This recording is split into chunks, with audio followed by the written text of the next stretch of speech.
Today's trends in the news.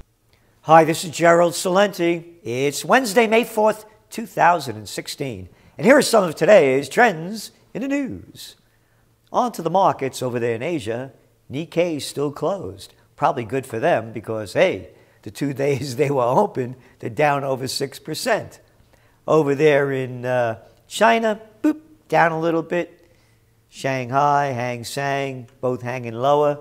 Over there in Europe, down about 1%.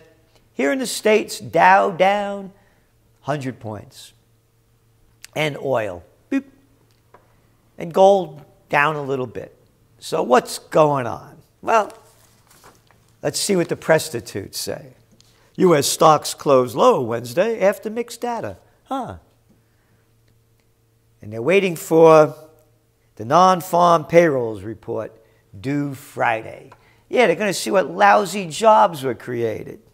But the ADP employment report for April came in at 156,000. So that shows that the markets have cooled off a little bit. So there's really not a lot of news driving down the markets. But oil was up, oil was down, oil was up. U.S. oil ends well off highs amid, you ready for this? Bigger than expected crude build. You know what that is. Warning, warning, bullshit alert. It's either bigger than expected, lower than expected, more than expected, missed expectations, expected by whom? Every day we've been reporting the oil news showing there's a surplus of over 2 million barrels a day in the world marketplace, and they don't have any place to store this stuff. But we'll make up stuff anyway. So, there was a fire up there in the Canadian province of Alberta where wildfire raged unchecked through the Canadian city of Fort McMurray in the heart of the country's oil sands region, prompting some companies, including Suncor Energy and Royal Dutch Shell, to cut back production. That's what drove prices up initially. And again, terrible tragedy, but it's not a long-term thing. Because when you look at the real long-term effects, Shell profits plunge 83% this quarter compared to last. That's right. Compared to a year earlier, this quarter's down 83%. Over there in China, to keep that red Ponzi scheme going, and I'm telling you, I'm getting tired of this name Ponzi. They got to come up with another one. He's Italian, and they must have a name for a Chinese crook. Ponzi. Anyway, China's central bank on Tuesday pumped more money into the market to ease a liquidity strain. And this is from the Global Times. And you one week after another, one day after another, a new scheme, lowering the reserve ratio requirements, pumping in these repos that they're calling them, the reverse repos.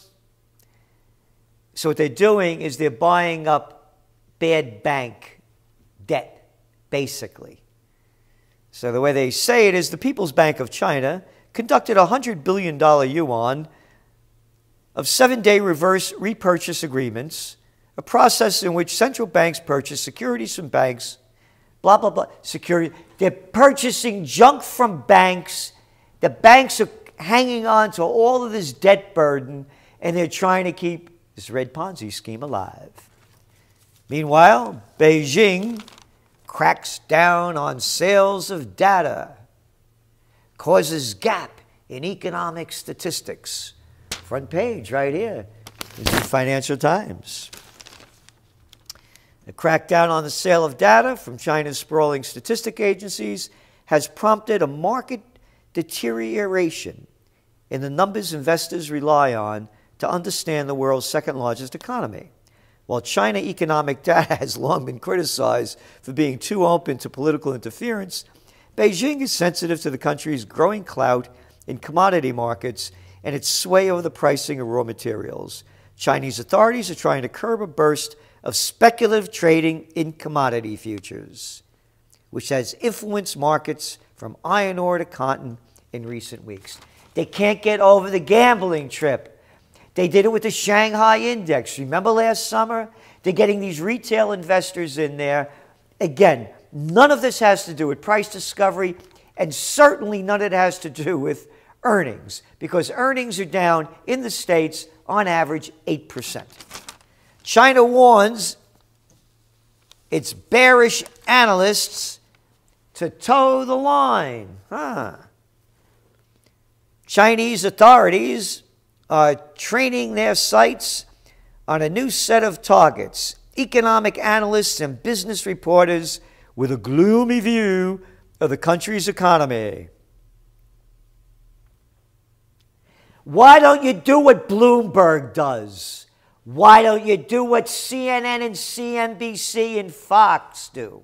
Why don't you do what ABC, NBC, and CBS do? Just hire prostitutes. You don't have to crack down on anything. The other word never gets out there. What's the matter with you guys? You're going to play the crooked game? America wrote the book on it. All they do is bring out their shills one after another, from hedge funds, from private equity groups, from stock market companies, from banks, the same ugly, stupid faces shooting off the same BS. China warns its bearish analysts, just pay them. Do like Americans do. Hire the prostitutes. You hire them in the business field. You hire them in the political field. The same shills shooting off their mouths. Do it the right way, you guys, huh? Grow up. It's capitalism, corporatism, bankism. Capitalism's dead. High anxiety. Wow, look at this headline right here. Markets get roiled. High anxiety. Hey, guess what? Trend alert. Trend alert. Global equity markets sinking. Gold rising. Trend or fad? Hey, I guess they must get our trend alerts, huh? Because we write about it in detail. Another trend alert. More bang for your buck. Putting you ahead of the news and on top of the trends. And maybe somebody else reads our trend alerts too. This came out. Legendary billionaire investor Stanley Druckenmiller told a Schoen investment conference, that's S-O-H-N, I guess get out of the stock market isn't clear enough. The conference wants specific recommendations from me.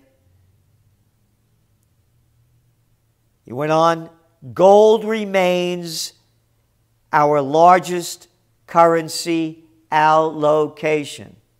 Hey, I guess he didn't read that piece from the Wall Street Journal just 1 month ago.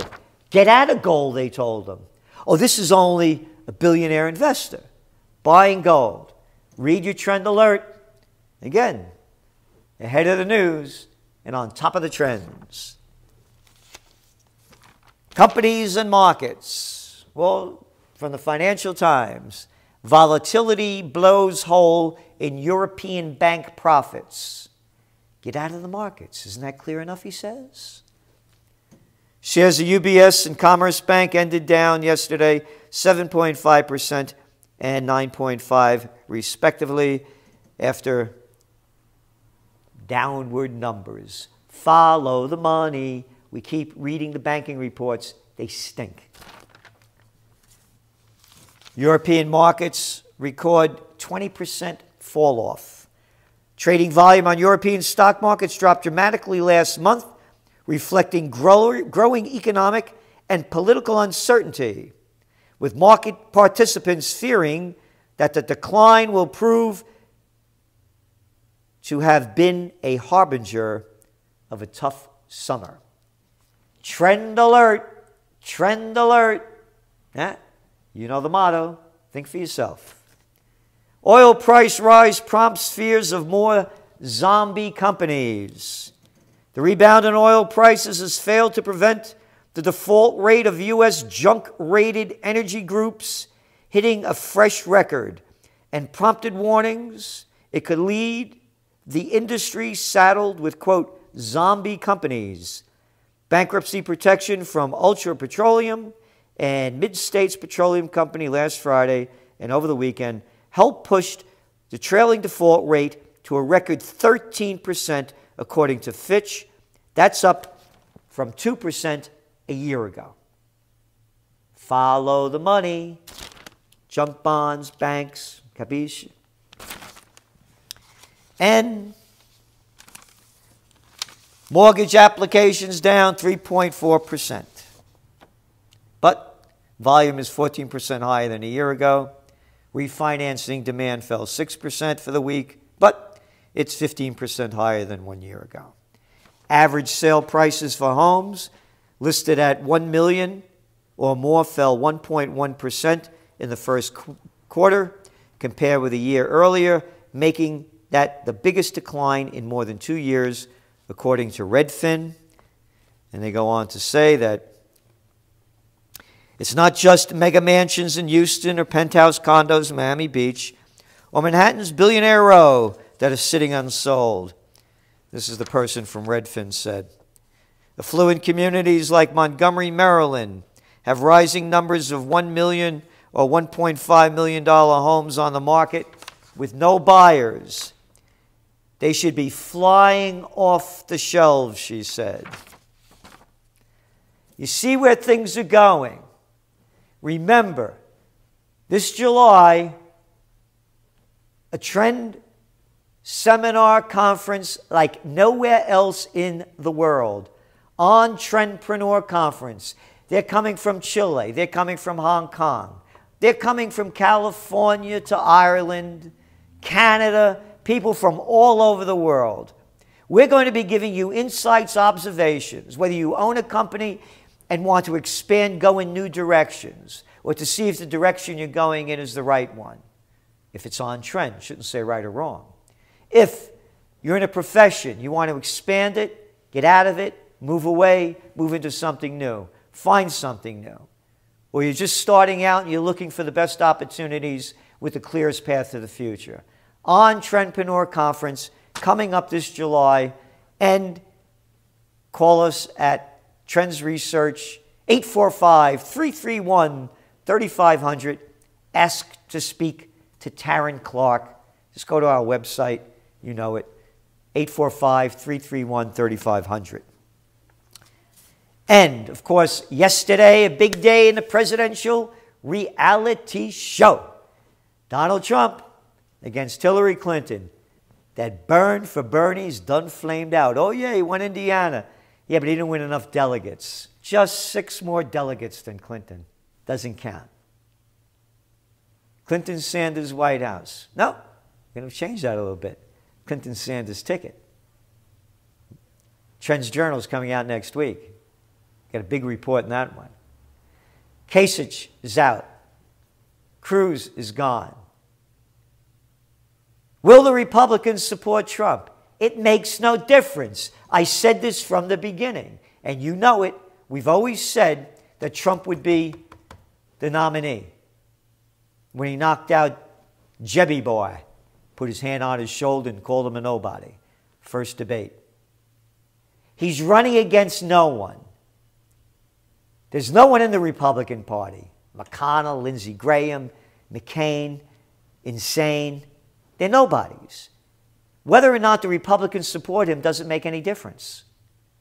They don't count. And guess what? Neither do the Democrats. What Donald Trump has shown is that it's a wide open field. One man of courage makes a majority, said Andrew Jackson. And I'm not calling Trump that man, but I am calling him that man in the sense that he did it. He made it happen. One person can do it. Yeah, he had a lot of money behind him to make it happen of his own bucks. But I guess I can say it. One man of courage, in his way, he's made a majority. he owns the race. What I'm saying to you is the field is wide open. There's nothing there. It's the Wizard of Oz. There is no Republican Party. There is no Democratic Party. As a matter of fact, just a bunch of liars, cowards, freaks, and fools. And they just got one here in New York. Prison sentence for former New York Assembly leader. They should have given him between 20 to 27 years for the guidelines suggested for the range of crimes he committed. But he's only going to get, I think, 12 or so, 12 years, because of his age. He's 72. Let the bastard die in jail. An arrogant boy, this little Sheldon Silver. A little boy with a bad attitude. I worked up in the assembly. I didn't know him, but I knew others. I worked in the New York State Senate.